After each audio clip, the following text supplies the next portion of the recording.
Well, what is up, everybody? Keith, aka Gator Guy 231, here for a special Super Bowl edition of the FSI NFL Showdown Breakdown. Normally, you have Chris out here doing all the Showdown content.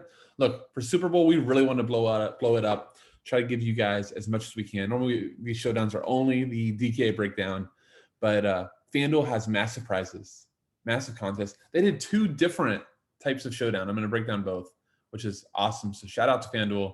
And shout out to Chris for just a phenomenal season of all the showdowns. I'm going to be on with him later, I believe tonight, in our debut on Clubhouse too. So make sure you check that out. But breaking down showdown. But he's just done an awesome job all season. So kudos to him. Make sure you guys thank him for all the hard work. I think he's probably done almost over 100 showdowns this season, so it's been incredible. Quick reminder, bottom of the screen, if you want to get this content plus all the others, just recorded the EPL before this. We have NBA daily during the week, NHL, golf is blowing up. We just got so much on this FSI channel. So bottom of the screen, hit subscribe. We're almost to 2,000 subscribers in the first year. We can't thank you enough for all the support. All right, let's get into this game. And I think that the biggest thing when I'm thinking about Showdown, especially when the pricing is as tight as it is on this one. And again, I'm looking at FanDuel. I haven't really looked at DK. I knew I was going to do this. So I really wanted to focus on FanDuel. And the pricing is really tight. I think that the player pool of guys that you actually can play in like an optimal setting, and that's what I do want to say I'm going to be talking about today, is like an optimal, like I'm going to use in cash, or I'm going to run a train in low stakes, like the quarter, or I think that FanDuel has a nickel or the $1. Like that's sometimes, some point we get a video out on this. Just been so much sports lately. That's a really profitable way to grow your bankroll, is to play optimal type of construction. Don't take huge risks in low stakes GPPs. A lot of times that overlay and get some cash that way, double, triple your winnings, keep building the bankroll. One of the things that when I first started DFS, I did a lot, and it's kickstarted me to a lot of success. So if you have any questions, shoot in the comments. I'll gladly answer. But I think that type of construction is going to lead you in just a few ways. So let's talk about that. And before I do that, I do want to go over like one injury, a little bit of injury news that I think is important for this game. So Antonio Brown is likely playing for the Bucs. Practice in full today. It's right now Friday at 7:08. As we're recording this, Antonio Brown practice in full. Appears he's going to be a full go. Maybe he has some snap limitations. We don't know. But I think that makes the Bucs receiving core really, really crowded. Because like during the season, at least, anytime that Brown was there, you've got Godwin, you've got Evans, you got Brown. Tom Brady's already said he needs to feed all those guys the ball. You have Gronkowski. Cam Brate has been emerged as a guy that Tom Brady wants to get targets to. You got playoff Lenny, who is commanding 4 or 5 targets every game from the backfield. So what was that? I lost count. I should have kept counting, right? So I got 5 before playoff Lenny, 6 with playoff Lenny. He likes Scotty Miller, who at this point with Browns is going to be the 4th wide receiver. So that's 7. So you got 7 targets. Meanwhile, you go on the KC side of things, and we know that more than half of the targets are going to go to Travis Kelce and Tyreek Hill.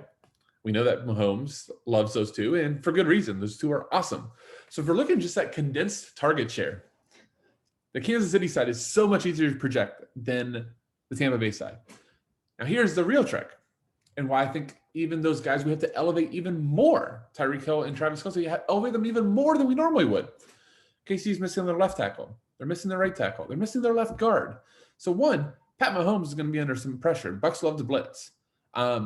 Additionally, I don't see a way that Kansas City can get the run game going. So, yeah, it stinks that Mahomes is going to be under pressure. But one, I don't think it's going to make Mahomes not get there from a fantasy perspective.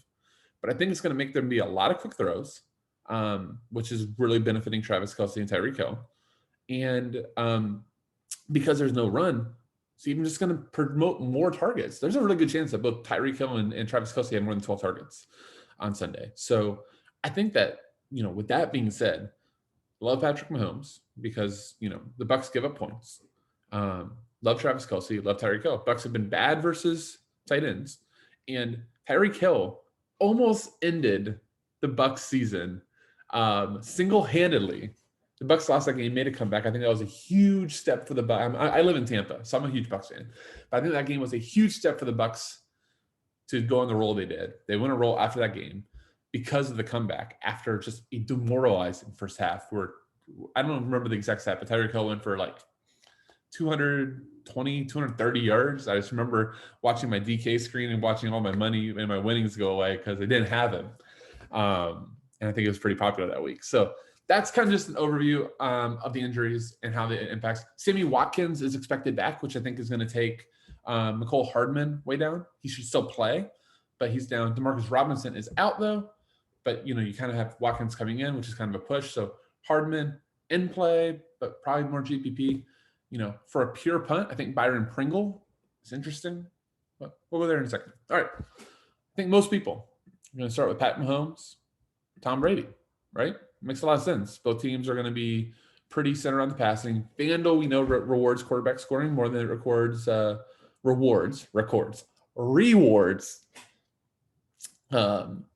wide receiver scoring because it's only half-point PPR. So I think from an optimal standpoint, most people, especially I really like Tom Brady because I don't love any of his wide receivers. I think Godwin is my favorite if you have a gun to my head, but Antonio Brown does lower his target share, lowers Evans, lowers all of them. And then even more so, their pricing and stuff. I like Leonard Fournette, but the moment that I take these two and I play one of Kelsey or Hill, who I love in this matchup, I just went over the reasons. I now have 7,250 available. If all of a sudden, let's say I wanted Chris Godwin, I can't make it happen. I wanted Leonard Fournette. I can't make it happen. So I either have to give up Tom Brady, I have to give up one of Kelsey or Hill, or I just pass on the Bucs cluttered weapons core. So I'm going to pass on the Bucs cluttered weapons core and hedge that off by having Tom Brady, who I get points for no matter who he passes it to. So that's kind of going to be my strategy on FanDuel. Is take the two quarterbacks who we have by far the most projected outcome for, one of Hill or Kelsey, and then going to try to fill it in. So let's talk about how we could just fill this in. 7,250 does not allow us a lot. So, we can't play Fournette. We can't play Godwin. We can't play Evans. I think the Kansas City running backs, I can't remember if I said this already. I think they're just close to just out of my peripheral vision. Bucs were one of the best teams versus the run. I think they were number one versus the run. Kansas City in the playoffs specifically has had it's been all over the place. Edwards-Helaire started last game, but we saw Williams, quickly, jumped in. Thank God he was in all my lineups. But their prices don't make it conducive. Maybe they were 7 or 8K. It'd be worth considering them in a timeshare, but at 10,000 and 9,000 with as tight as pricing is, you can't do it. Antonio Brown, we fall. If there was a 5K player that we could play here, I'd like Antonio Brown. I don't know that his target share warrants just punting off a 0. I've looked down at 5K, and unless I'm missing something, I don't see a guy I could project for actual fantasy points. I thought that maybe at first that where is he? I might be wrong. I thought that Sherman, literally the last guy. When I'm done on the phone, he's higher up. But maybe Sherman could get me could be the college use. I can't say his name. Use check. He won me a lot of money last year. That was useful in the Super Bowl last year, but does not appear that way from what I can see. I don't think he's going to play any sort of significant role. So yeah, there's just nobody down here at 5K. So I don't think that that's in play. So as we go down, at that point, I think that the first guys we really can start considering are one of the kickers, Butker or Suckup. On FanDuel, you can see that the scoring for kickers actually is quite good.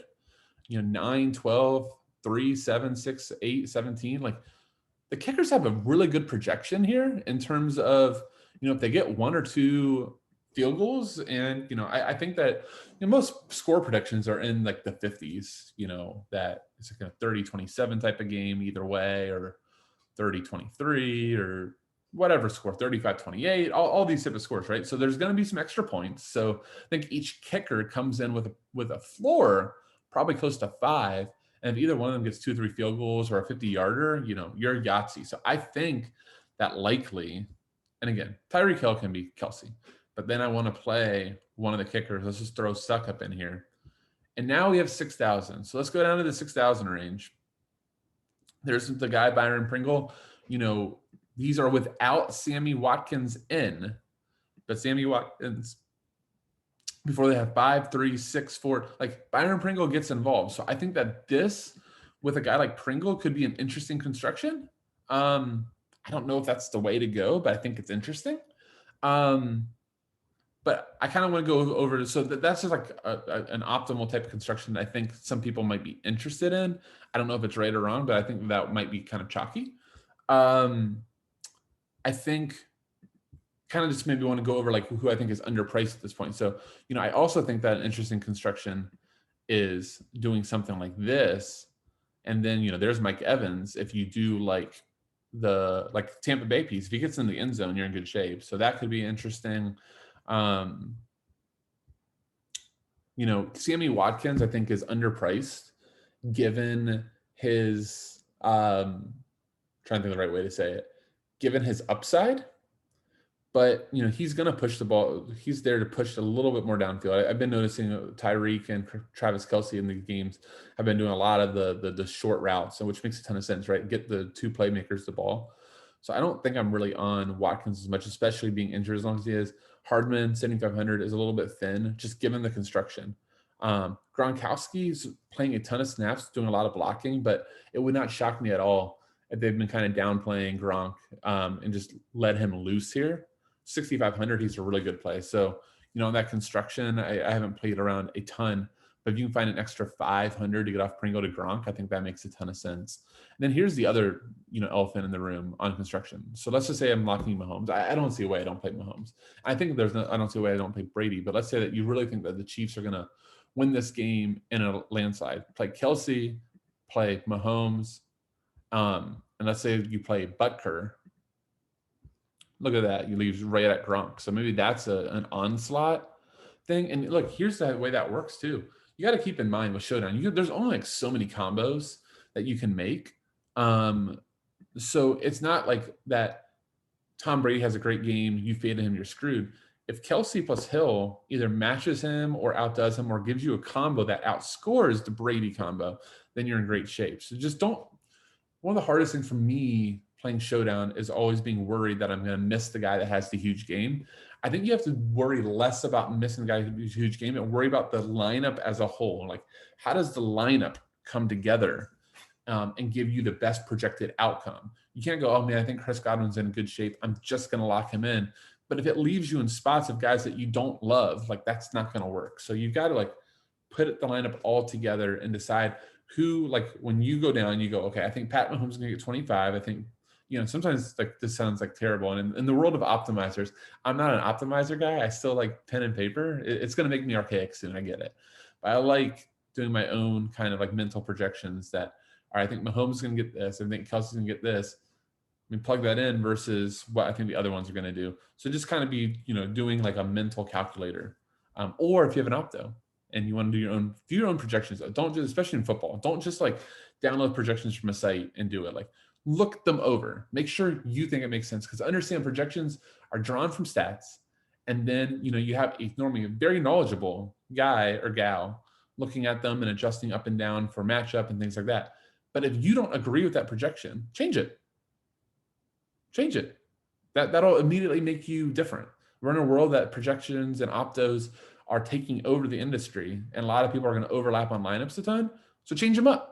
You know, I kind of showed you kind of like an optimal type of build, but I don't know if I'm playing that lineup. I'm literally just sitting here on a computer, doing a preview, playing around, showing you builds, and, you know, hopefully one of them is good. All right, let's go to the other one. So I think that covers main slate.